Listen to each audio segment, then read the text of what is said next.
अस्सलाम वालेकुम दोस्तों, मां आहियां हनीफ़ सोडर। अव्हांखे अव्हां जे यूट्यूब चैनल में भली कार चवां थो। दोस्तों, अॼु पाण जेको किताब पढ़ी रहिया आहियूं उन जो नालो आहे दीवारुनि जे दुनिया पोयां। दरअसल ही जेल डायरी आहे जंहिंजो लेखक सिंध जो नाले वारो लेखक अयूब खोसो आहे। जी दोस्तों, अयूब खोसो।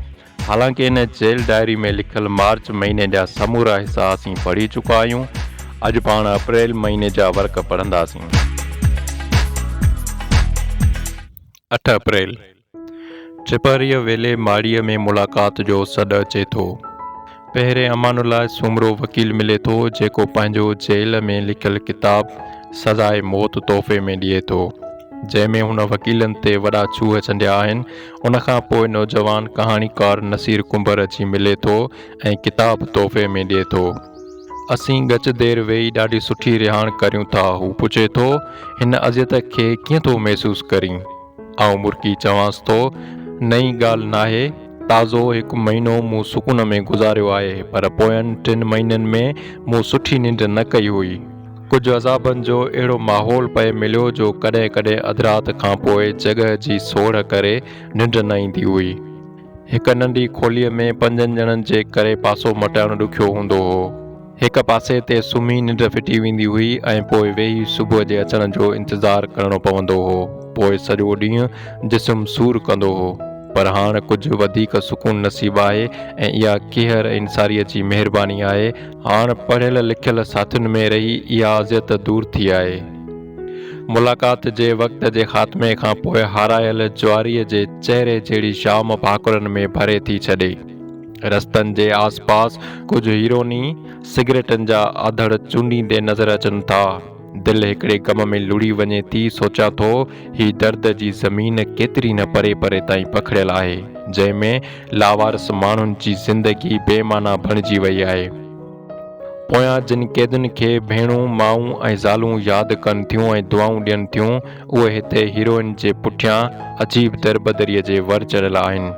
निंधण का बणियल आहिनि जो उन्हनि जा हाल ॾिसी वॾो ॾुख थिए थो। हिन बेदाद नगर में निरालो दस्तूर हलंदो रहियो आहे। हिते त ख्वाब ॾिसण बि ॾोह सम्झिया वेंदा आहिनि। हिते माण्हूअ जो वजूद मुसलसिल शिकार थियण जे मरहले मां लंघंदो थो रहे।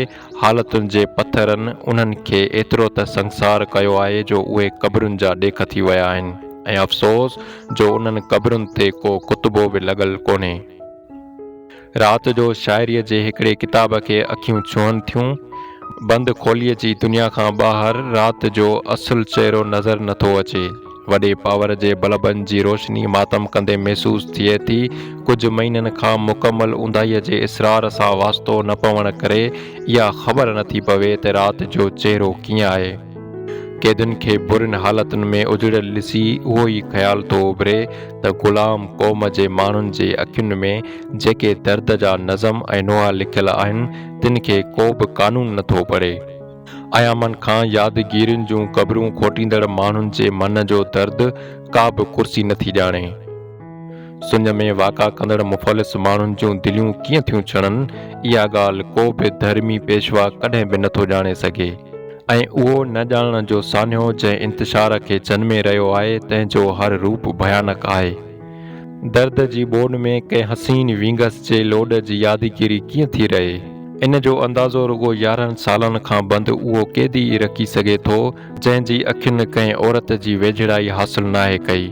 ऐं अहिड़ा हिते सवें क़ैदी मौजूदु आहिनि। बल्ब विसामी वञण खां पोइ अधु ऊंदाहे माहौल जो नज़ारो कंहिं पुरसिरार ख्वाब जहिड़ो लॻे थो।